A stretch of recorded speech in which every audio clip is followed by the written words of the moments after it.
কলিয়াবৰত ৩ বছৰৰ পাছতো সম্পূৰ্ণ হৈ নুঠিল PMAY গৃহ।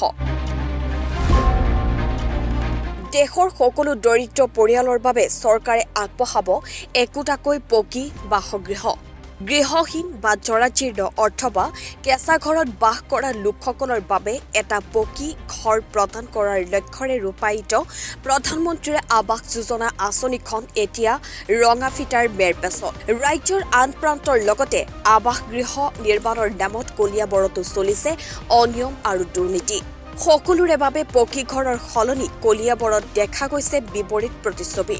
নগাঁও জিলাৰ পশ্চিম কলিয়াবৰ উন্নয়ন খণ্ডৰ অধীনৰ হাতীগাঁও চাহ বাগিচা পঞ্চায়ত এলেকাত স্থাপন কৰা PMAY আৱাস গৃহ এলেকাৰ বাবে অনুমোদিত 52টা PMAY গৃহ 20টাৰো অধিক ঘৰ আজি কোপতি নহ'ল সম্পূৰ্ণ।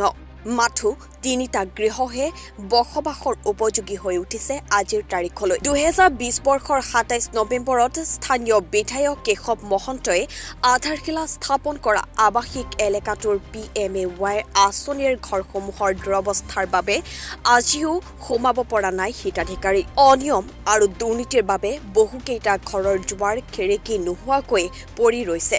যিকেইটা দুৱাৰ খিৰিকী লগোৱা হৈছে সেইসমূহত ব্যৱহাৰ কৰা হৈছে কেঁচা তৃতীয় শ্ৰেণীৰ ছটিয়না পাইন কাঠ, যাৰ ফলত দৰ্জা খিৰিকীসমূহ হৈ পৰিছে বিসংগতিপূৰ্ণ। মন কৰিবলগীয়া যে আৱাসিক এলেকাটোত এতিয়ালৈকে সম্পূৰ্ণ হোৱা নাই এটাও শৌচাগাৰ, নাই পানীৰ সুবিধা। এতিয়া প্ৰশ্ন হয়, কেতিয়াকৈ PMAY গৃহৰ আৱাসিক এলেকাটো 52টা পৰিয়ালৰ বসবাসৰ বাবে উপযোগী হৈ উঠিব? কাৰ গাফিলতি বা দোষৰ বাবে সম্পূৰ্ণ হৈ উঠা নাই PMAY আঁচনিৰ ঘৰসমূহ? কেতিয়াকৈ সম্পূৰ্ণ হ'ব আৱাস গৃহসমূহ? কেতিয়াকৈ আৱাস গৃহত প্ৰৱেশ কৰিব পাৰিব হিতাধিকাৰীসকল? এই লৈ এতিয়া সৰব চৰ্চা চলিছে ৰাইজৰ মাজত। কামটো আৰু যি হৈছে তাৰ সামনে দেখি আছে ছাৰ, যেন তেনকে বনাইছে আৰু মইবিলাকে সেই ডিউটিতে চলি যাওঁ বাগানত, মইবিলাকতো দেখিবলৈ নাই আৰু কি কৰে, কেনেকৈ মছলা বনায়, কেনেকৈ বনায় আৰুতো মই নাজানো। কি কাঠবিলাক কি দিছে? কাঠবিলাক আৰু কি কাঠটো কাঠে, কিন্তু আৰু কি কৰিব বাবু, নৰ্ম কাঠ দিয়ে, নৰ্মে কাঠ হয় আৰু কি ভাল কাঠটো দিয়া নাই ন। ফাঁক হৈ গৈছে কি কাৰণ? এই কেঁচা কাঠ আছিলে যে। কি কাঠ লগাইছে ইয়াত? এই কি কয় খকন আৰু পাইন আৰু ছটিয়না। কামটো জানো ভাল হৈছে?